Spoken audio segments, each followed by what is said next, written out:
आज हम एक ऐसे ट्रेडिंग कॉन्सेप्ट के बारे में जानने वाले हैं जिसे अगर आप सीख जाते हैं तो आपकी ट्रेडिंग स्टाइल हमेशा हमेशा के लिए बदल जाएगा। टेक्निकल एनालिसिस के जन्मदाता चार्ल्स डॉ ने ईयर 1900 में एक थ्योरी दिया था, डॉ थ्योरी, जिससे लोग एक्चुअली मार्केट को प्रिडिक्ट कर सकते थे कि आगे क्या होने वाला है। भले ही आज के यूट्यूब ट्रेडिंग चैनल इस बारे में बात ना करती हो, लेकिन आज भी यह स्ट्रेटजी उतनी ही कामयाब है जीतने की 100 साल पहले थी। और यह स्ट्रेटजी इसी थ्योरी से ड्राइव हुआ है, जिसे मल्टी टाइम फ्रेम एनालिसिस कहा जाता है। इस वीडियो में मैं आपको समझाऊंगा कि कैसे आप हायर टाइम फ्रेम से लेकर लोअर टाइम फ्रेम तक चार्ट्स का एनालिसिस कर सकते हैं और अपने ट्रेडिंग डिसीजन को बेहतर बना सकते हैं। तो सबसे पहले समझते हैं कि मल्टी टाइम फ्रेम एनालिसिस होता क्या है। यह एनालिसिस का एक तरीका है जिसमें आप पहले हायर टाइम फ्रेम का एनालिसिस करते हैं और फिर धीरे धीरे लोअर टाइम फ्रेम तक आते हैं। इस प्रोसेस में आपको 3 महत्वपूर्ण टाइम फ्रेम की जरूरत होती है। पहला time frame direction time frame होता है, जिसका उपयोग आप मार्केट की दिशा को समझने के लिए करते हैं। यानी आप देखते हैं कि प्राइस ऊपर जा रहा है, नीचे जा रहा है या साइडवेज मूव कर रहा है, जिससे आपको ओवरऑल ट्रेंड का आइडिया मिलता है। दूसरा time frame behaviour time frame होता है, जो प्राइस के बिहेवियर के बारे में डिटेल में बताता है। यानी प्राइस का मोमेंटम कैसा है, मार्केट स्ट्रक्चर ब्रेक हो रहा है या नहीं, वीक रिजेक्शंस या डोजी कैंडलस्टिक्स दिख रहे हैं या नहीं, और मार्केट रिट्रेस कर रहा है या नहीं। तीसरा और आखिरी time frame entry time frame होता है, जिसमें आप एक्चुअल ट्रेड एंटर करते हैं। अगर प्राइस डाउन ट्रेंड में है तो आप सेल के लिए देखेंगे, और अगर अपर ट्रेंड में है तो आप बाय करने के लिए देखेंगे। ये बहुत सिंपल है। ये जो टाइम फ्रेम्स आप इस्तेमाल करेंगे वो आपके ट्रेडिंग स्टाइल पर निर्भर करते हैं। मान लीजिए मैं इंट्राडे और स्विंग ट्रेडिंग का मिक्स उपयोग करता हूं, तो मैं 4 घंटे का टाइम फ्रेम डायरेक्शन के लिए, 1 घंटे का टाइम फ्रेम बिहेवियर के लिए और 15 मिनट का टाइम फ्रेम एंट्री के लिए उपयोग करता हूं। लेकिन अगर आप स्काल्पर हैं तो आपके लिए ये टाइम फ्रेम्स अलग होंगे। आप 1 घंटे को डायरेक्शन के लिए, 15 मिनट को बिहेवियर के लिए और 5 मिनट टाइम फ्रेम को एंट्री के लिए इस्तेमाल करेंगे। इसलिए टाइम फ्रेम पूरी तरह से आपके ट्रेडिंग स्टाइल पर निर्भर करता है, लेकिन मैंने एग्जाम्पल देकर समझा दिया है, जिससे आप अपने ट्रेडिंग स्टाइल के हिसाब से सही टाइम फ्रेम चुन सकते हैं। मल्टी टाइम फ्रेम एनालिसिस को शुरू करते हैं, जिसमें हम सबसे पहले 4 घंटे के टाइम फ्रेम को चुनेंगे, ताकि हमें पता चल सके कि मार्केट इस समय किस दिशा में है। 4 घंटे का टाइम फ्रेम चुनने का सबसे बड़ा कारण यह है कि यह हमें मार्केट का पूरा स्ट्रक्चर बता देता है कि अभी मार्केट किस दिशा में है। अगर हम 15 मिनट का चार्ट इस्तेमाल करते तो हमें स्पष्ट दिशा का पता नहीं चलता, क्योंकि प्राइस ऊपर नीचे कर रही होती है। इसलिए दिशा को समझने के लिए हमेशा बड़े टाइम फ्रेम पर जाना बेहतर रहता है। आप में से ज्यादातर लोग इस चार्ट को देखकर कंफ्यूज हो सकते हैं कि यहां प्राइस क्या कर रही है और हमें कैसे ट्रेड लेना चाहिए, बाय करना है या सेल करना है, या फिर अभी ट्रेड नहीं करना है। लेकिन यह गलत तरीका है चार्ट्स को देखने का, क्योंकि हम एक इंट्राडे या स्विंग ट्रेडर हैं। हमें बहुत पुराने चार्ट्स को नहीं देखना चाहिए। हमें यह ऑब्जर्व करना है कि हाल के समय में मार्केट की प्राइस कैसे बिहेव कर रही है। अगर हम ऐसा करने लगें तो हमारे चार्ट्स पर बहुत सारे सपोर्ट और रेजिस्टेंस लाइंस बन जाएंगी, जिससे आपका चार्ट बहुत जटिल हो जाएगा और आप ट्रेडिंग डिसीजन नहीं ले पाएंगे। सोचिए, अगर आपके चार्ट्स पर इतनी सारी लाइंस हों तो आप कैसे समझेंगे कि इस समय प्राइस क्या कर रही है। 4 घंटे के टाइम फ्रेम में हमारा चार्ट बिल्कुल स्ट्रॉन्ग अपर ट्रेंड में दिखाई दे रहा है और इस समय प्राइस कंसोलिडेशन कर रही है। इस कंसोलिडेशन जोन का सबसे पहले हम हाई मार्क करेंगे और फिर कंसोलिडेशन जोन का लो मार्क करेंगे। चार्ट्स पर इन दोनों लाइंस को बनाकर हम वेट करेंगे। सबसे पहले हम मार्केट को डिसाइड करने देंगे कि उसे किस दिशा में जाना है। इस समय मार्केट दोनों तरफ जा सकती है, या तो अपना ट्रेंड कंटिन्यू कर सकती है या फिर यहां से रिवर्स डाउन कर सकती है। अगर मैं इस समय लाइव ट्रेड में होता तो मैं पहले 4 घंटे के टाइम फ्रेम में कैंडलस्टिक को इन दोनों लाइंस के बाहर क्लोज होने का इंतजार करता। तभी हम डिसाइड करते कि हमें बाय करना है या सेल। अगले कुछ कैंडल्स में प्राइस लोअर लो के नीचे कैंडल क्लोज करती है। ऐसे समय में ज्यादातर नए ट्रेडर्स सेल पोजीशन में एंटर करते हैं। मैं चाहता हूं कि आप ध्यान से देखें कि इसके बाद प्राइस क्या करती है। अगले ही कैंडल में एक बड़ी ग्रीन बुलिश कैंडल बनती है। अब जो मैं आपको बताने वाला हूं उसे ध्यान से सुनें, क्योंकि ये चीज आपकी ट्रेडिंग स्टाइल को हमेशा के लिए बदल सकती है। मैं आपको एक सीक्रेट टिप दे रहा हूं, बिल्कुल फ्री में। अभी चार्ट्स 4 घंटे के टाइम फ्रेम में हैं और हम देख सकते हैं कि ये एक स्ट्रॉन्ग अप ट्रेंड है। लेकिन जैसे ही हम चार्ट्स को 1 घंटे के टाइम फ्रेम में बदलते हैं तो हमें दिखता है कि प्राइस धीरे धीरे नीचे की तरफ जा रही है। और जब हम 1 घंटे के टाइम फ्रेम को 15 मिनट के टाइम फ्रेम में बदलते हैं तब हमें चार्ट्स पर एक स्ट्रॉन्ग डाउन ट्रेंड दिखता है। ये बात आपको कंफ्यूज कर सकती है कि 4 घंटे के टाइम फ्रेम पर प्राइस अप ट्रेंड दिखा रही है, लेकिन 1 घंटे और 15 मिनट के टाइम फ्रेम में प्राइस डाउन ट्रेंड शो कर रही है। ऐसा क्यों हो रहा है, इसे समझिए। जब प्राइस 4 घंटे के टाइम फ्रेम में थी तो लास्ट कुछ कैंडल्स में प्राइस रिट्रेसमेंट या पुलबैक ले रही थी। इसी पुलबैक को छोटे टाइम फ्रेम में देखने पर यह हमें डाउन ट्रेंड जैसा दिखाई देता है। एक बात हमेशा याद रखें, हायर टाइम फ्रेम हमेशा छोटे टाइम फ्रेम के ट्रेंड से ज्यादा मजबूत होता है। इस सिचुएशन में 4 घंटे का टाइम फ्रेम 1 घंटे के टाइम फ्रेम से और 15 मिनट के टाइम फ्रेम से भी ज्यादा स्ट्रांग होगा, और 1 घंटे का टाइम फ्रेम 15 मिनट के टाइम फ्रेम से स्ट्रॉन्गर होगा। इसीलिए हम ट्रेड भी उसी डायरेक्शन में लेंगे जिसमें बड़े टाइम फ्रेम का ट्रेंड चल रहा हो।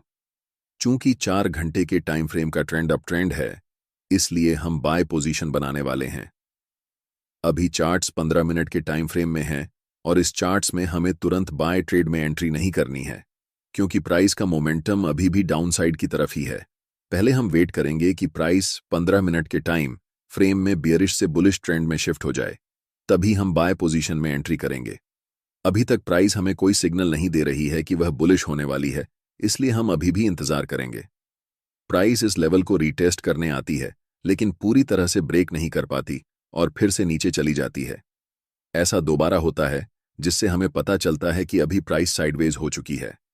इस समय बाय पोजीशन में एंट्री करने के लिए यह जरूरी है कि प्राइस इस लेवल के ऊपर क्लोज होकर अप ट्रेंड का स्ट्रक्चर बनाए। अगर हम प्राइस को 1 घंटे के टाइम फ्रेम में बदलते हैं तो हम देख सकते हैं कि अभी तक हमें कोई भी बुलिश सिग्नल चार्ट्स पर नहीं मिल रहा है जिससे हम बाय डिसीजन बना सकें। अगले कुछ कैंडल्स में प्राइस लास्ट स्विंग लो तक आती है और उस पर्टिकुलर लेवल से एक स्ट्रॉन्ग रिजेक्शन लेकर ऊपर की तरफ बढ़ जाती है, जिससे एक बिग ग्रीन बुलिश कैंडल बनती है। प्राइस ने ट्रेंड लाइन को ब्रेक कर दिया है, लेकिन हमें 1 घंटे के टाइम फ्रेम पर ट्रेड एंट्री नहीं करनी है, इसलिए हम अपने चार्ट्स को 15 मिनट के टाइम फ्रेम में बदल रहे हैं। अब हम कह सकते हैं कि मोमेंटम डाउन ट्रेंड से अप ट्रेंड में शिफ्ट हो चुका है और इस समय 15 मिनट के टाइम फ्रेम में मोमेंटम अप है, 1 घंटे के टाइम फ्रेम में मोमेंटम अप है और आखिरकार 4 घंटे के टाइम फ्रेम में भी मोमेंटम अप है।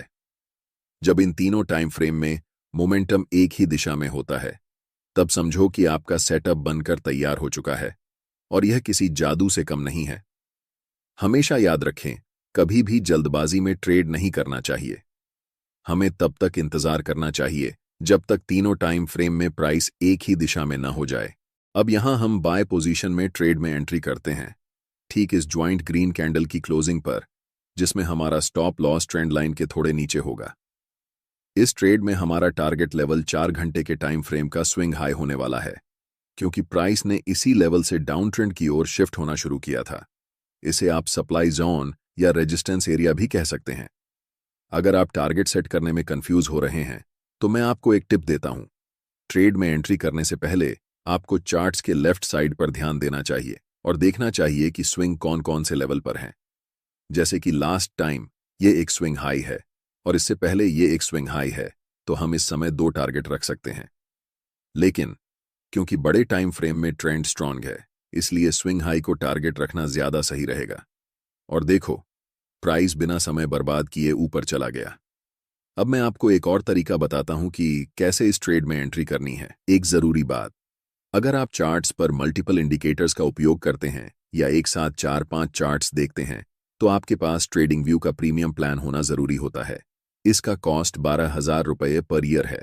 अगर आप ट्रेडिंग व्यू का सब्सक्रिप्शन फ्री में चाहते हैं तो आप अपना डीमैट अकाउंट शाम को ट्रेडिंग ऐप में खोल सकते हैं। अपने ट्रेडिंग को इंप्रूव करने के लिए सैमको में स्विच करें। सैमको आपकी ट्रेडिंग हिस्ट्री का एनालिसिस करके आपको आपकी गलतियों के बारे में बताता है, जिन्हें जानकर आप अपनी ट्रेडिंग को और बेहतर बना सकते हैं। एक ही प्लेटफॉर्म पर सभी एसेट क्लास में ट्रेड कर सकते हैं, जिसमें कमोडिटी डेरिवेटिव्स और करेंसी डेरिवेटिव्स भी शामिल हैं। यहाँ अकाउंट ओपनिंग फ्री है और पहले साल के लिए अकाउंट मेंटेनेंस भी फ्री है। म्यूचुअल फंड और आईपीओ में कोई कमीशन नहीं है। बाकी सभी एसेट क्लास में ट्रेड करने पर केवल 20 रुपए पर ऑर्डर ब्रोकरेज लिया जाता है और यहाँ कोई भी हिडन चार्ज नहीं है। 1000 से ज्यादा स्टॉक्स पर 4 गुना लेवरेज मिलता है, जिसे आप लाइफ टाइम तक होल्ड कर सकते हैं। यहाँ पर आपको ट्रेडिंग व्यू का प्रीमियम वर्जन मिलता है, जहां आप मल्टी चार्ट लेआउट और 50 से भी ज्यादा इंडिकेटर्स का इस्तेमाल कर सकते हैं और चार्ट्स पर ही बाइंग और सेलिंग के ऑर्डर प्लेस कर सकते हैं। साथ साथ अपने स्टॉप लॉस और टारगेट को भी मैनेज कर सकते हैं। अगर आप डिस्क्रिप्शन में दिए गए लिंक से सैम को ब्रोकर ज्वाइन करते हैं तो आपको सीबी से रजिस्टर्ड एडवाइजर द्वारा दी गई रियल टाइम ट्रेडिंग एडवाइस बिल्कुल फ्री मिलेगी।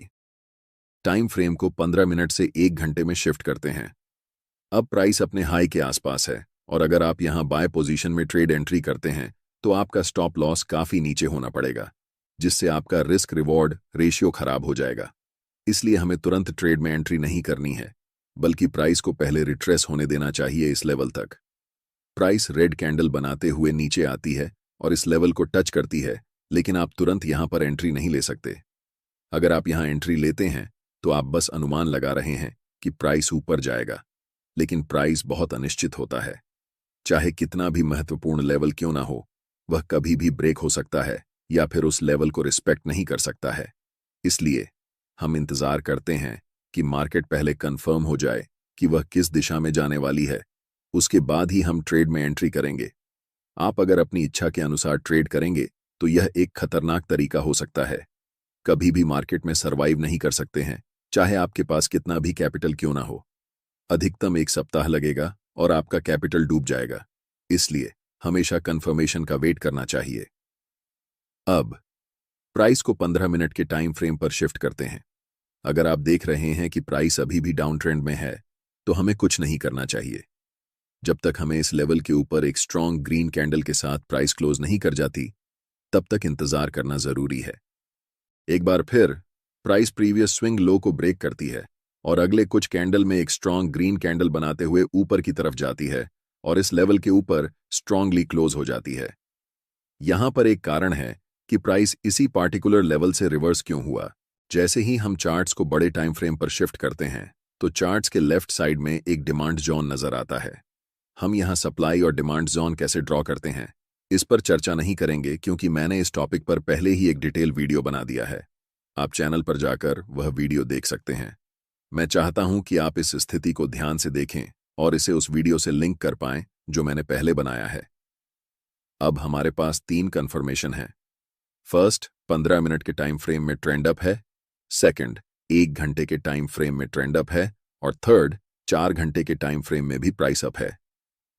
हम जानते हैं कि यह सेटअप हमारे लिए एक जादू की तरह काम करता है। इस कैंडल की क्लोजिंग पर हम बाय ट्रेड में एंट्री करेंगे, जिसमें हमारा स्टॉप लॉस कैंडल के लो के पास होगा और take profit next swing high पर होगा। अगर हम बड़े टाइम फ्रेम पर देखें तो ये हमारा 1 के लेवल है जहां तक प्राइस जा सकती है। आप देख सकते हैं कि प्राइस वैसा ही करता है, धीरे धीरे मार्केट स्ट्रक्चर बनाते हुए ऊपर की तरफ उस लेवल को टच करती है, जिससे हमारा टारगेट हिट हो जाता है और हम प्रॉफिट बुक कर लेते हैं।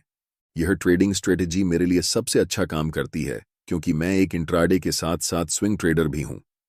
लेकिन जब आप इस स्ट्रेटेजी को उपयोग में लाएंगे तो अपने ट्रेडिंग स्टाइल के अनुसार टाइम फ्रेम को चेंज कर सकते हैं।